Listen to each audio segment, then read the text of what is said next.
Get the cup. Huh? Get the cup. Is that yours? Get the cup? Yeah. Yeah, it's mine.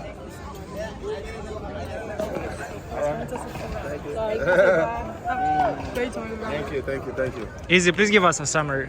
A summary? Pow, we just finished action-packed day 2. This is what I call show court day. This is the show court. This is where the spectators are supposed to support the athletes. We had some discrepancy with the weather, with the rain, so we had an issue with our turnout. It's raining right now, as you can see.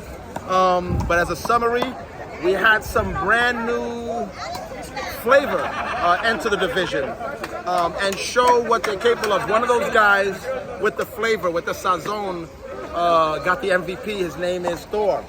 Thor from Allentown, Pennsylvania. He edged out Luke Thompson for the MVP. Luke Thompson is from London, from the UK, Great Britain. He came a long way, and yeah. Damn. Okay. I don't know if you can see it right here. Dizzy shirt. Yeah, good. Come on. All right. Any more easy? What, shorts? Yeah. Sure. You got nothing? Okay, give me 10. I'm leaving the car. I gotta go because we ran out. I gotta get out. I'm sorry, guys. I gotta go get my kids. All right, no problem. Nice playing, guys.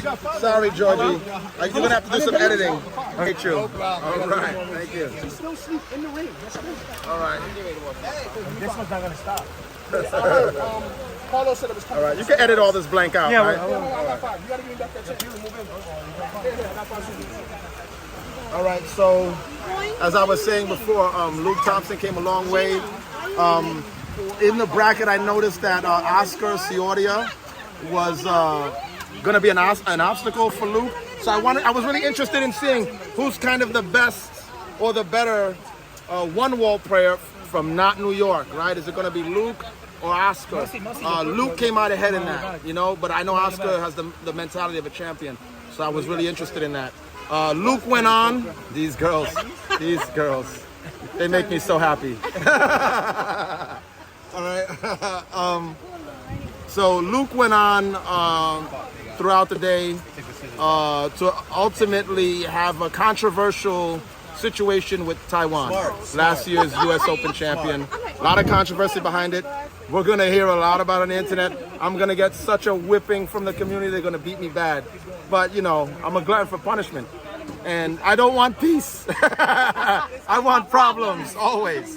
All right? So I'm good for all the smoke. Let me have it, guys. It was an interesting day up until the finals where the injury took place. There was Timbo. Great playing. Congratulations. See you tomorrow. It was an interesting day. Timbo showing that he still has all the abilities that he needs to beat everybody in the field, no matter what.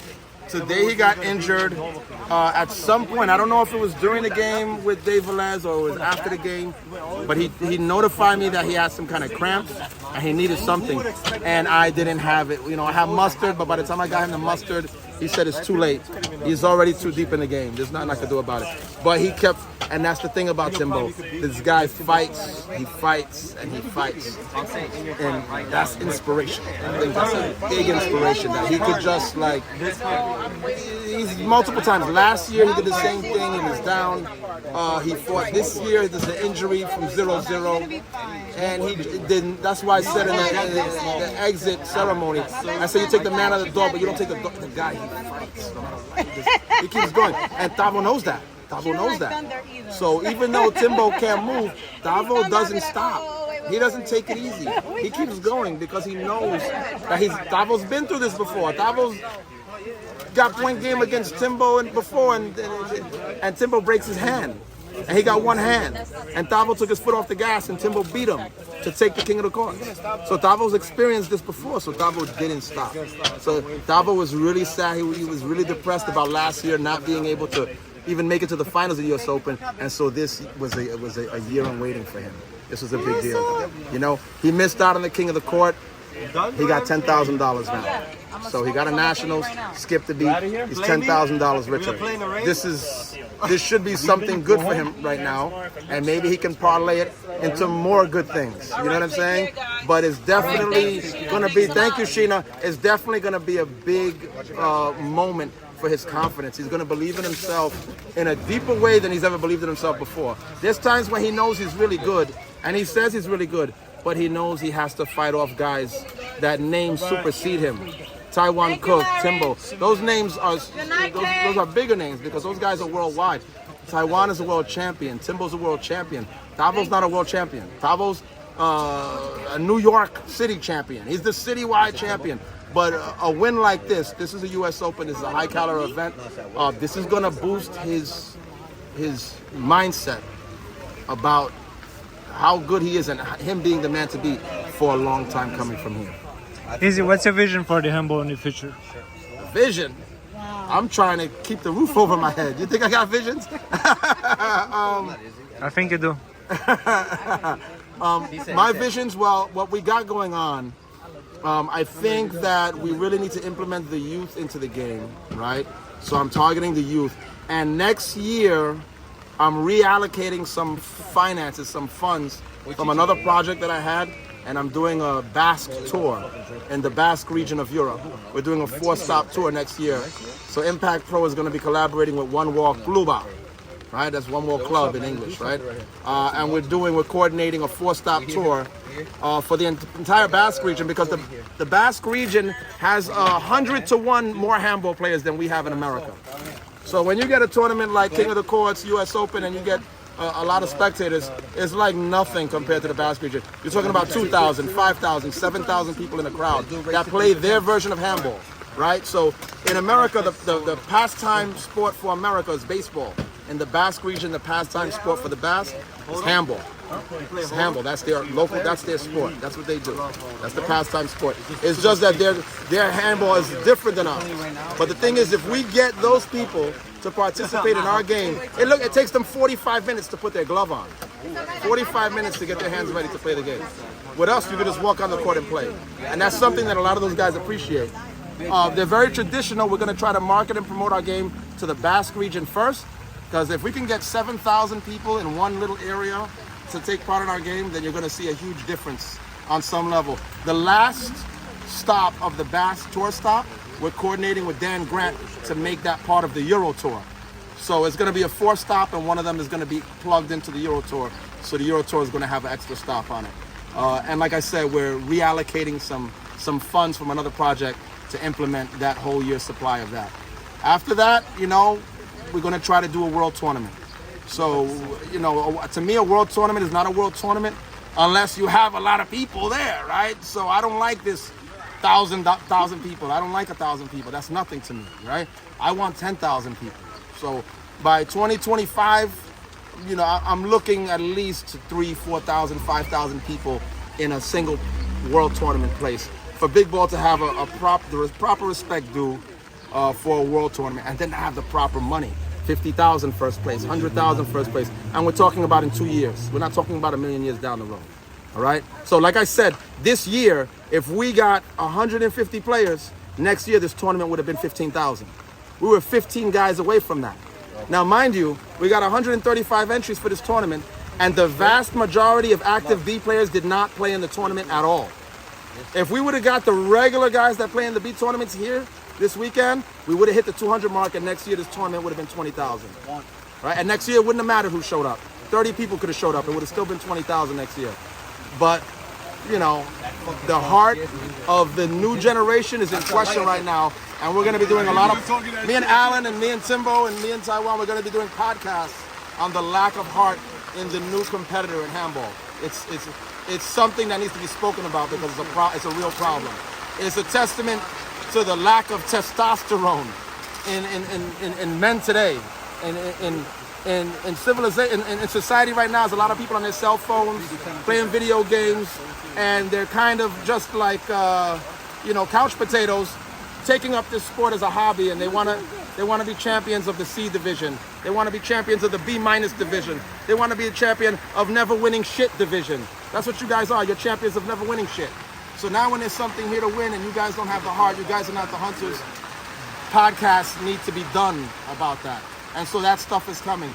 And if we have a problem with this thing, we have to supersede them and restart with a whole batch of the youth. We have to go back to the youth right here. So we're going to be doing a lot of targeting in America, or New York primarily, with the youth next year. That's a big deal. So my hope is 2025 World Tournament, 2026, those youth are maturing and becoming the new norm in handball, superseding what's already here with this never won anything. Tyrone used to throw a disrespectful tournament, and I hated it when the fact that somebody could enter the tournament, King of Ducks. Who wants to enter King of Ducks? You Ducks. You want to enter a never won duck anything? That's disgraceful. There's the heartlessness. And you guys are corroborating what Taiwan did, and that was like a smear, like a slander, like a joke. And that's serious to you guys, and you take that as real winnings. It's a serious situation. There's a lot of different things that have to be aimed at this new generation. And I consider them a market. It's a marketplace. I consider them a market, and you have to approach the market in a different way. You know what I mean? This year is going to be a strange year for what they call the A card ceremony. We don't actually know how this is going to take place because there's a lot of people, there's exceptions, but there's a lot of people that want the A card just to quit the game, just to quit. I want my A card so I can leave this thing. So I don't even believe in this A card system anymore because people are using it as confirmation that they're great. And when in reality, it's supposed to just be the beginning of your journey in this division. It's not the ending of your tribulations of your journey. It's the beginning of it. You know what I'm saying? So there's a lot to be said, but that's how I feel about the future. We got the kids, we got the Euro tournament, we got the Bass Pro Tour, and we got a World Tournament coming up with them. And that's how I see everything. Thank you, Izzy, for what you're doing. Congrats on your job. Thank you. We love you, Georgie. Thank you, You're our guy. Been a long time coming, but he's in here and he's looking good. I know we're going to see you in the next one shop after what I saw today. Dan Petrie.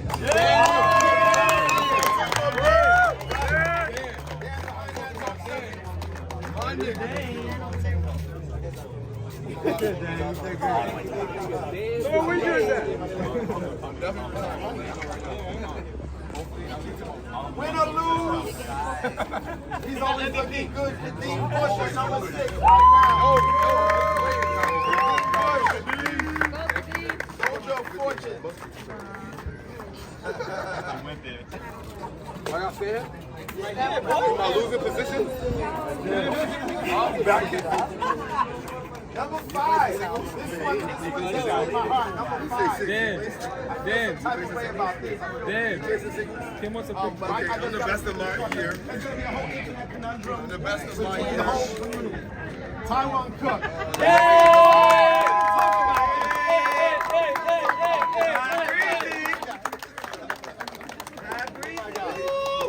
I ain't used to this.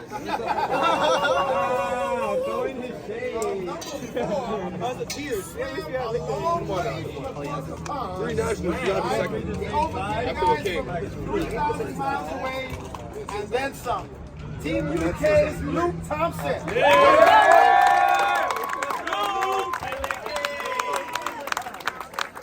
Thompson also gets a bounty for eliminating one of the bounty athletes, which is Taiwan Cook.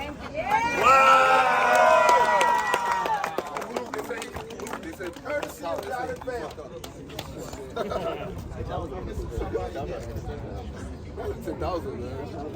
That's crazy. He said he was My trying to get guy, everybody's favorite. All right, I know. To me, you're supposed to be in the finals here today, so I'm surprised to see. We could cry about this later. All right, but there's more to come. There's more to come. A lot more. Number 3, my guy, Dave Velez.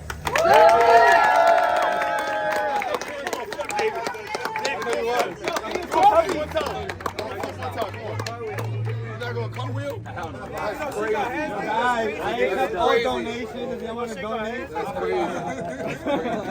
I accept donations. Crazy. Don't shake my hand. Help the community. The guy that he never stopped fighting. We're going to be out here fighting for this. Single slice, Timothy Gonzalez. The dude I lost to almost got said, oh my God. I was telling you. He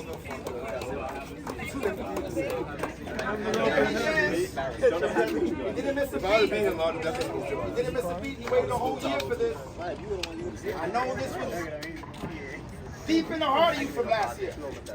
But you're here now. Man, I want to welcome you to 2023 U.S. Open champion Gustavo Rivera.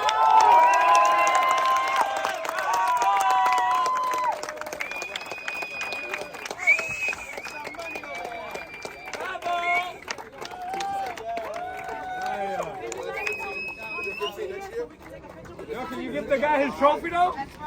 Yo, for real, that's trophy. Don't say that at the beginning. It's yours, though. It's pickleball. Pickleball. I don't even know how to play that. In the game, we got pickleball. One day. Let's go, guys. All right. Hold up, can my sponsors get in there? Gustavo, stay right there. I got it. Jared, you here? Jared is here? There's two ladies, one on the left and one on the right. Come over here.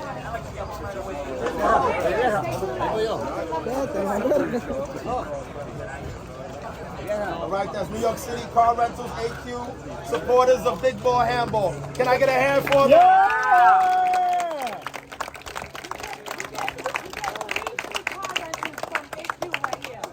No, but the question is, Tom, you got your license?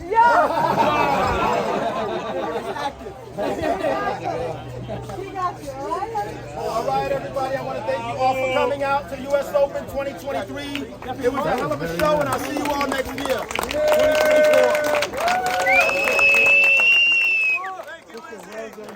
Go easy.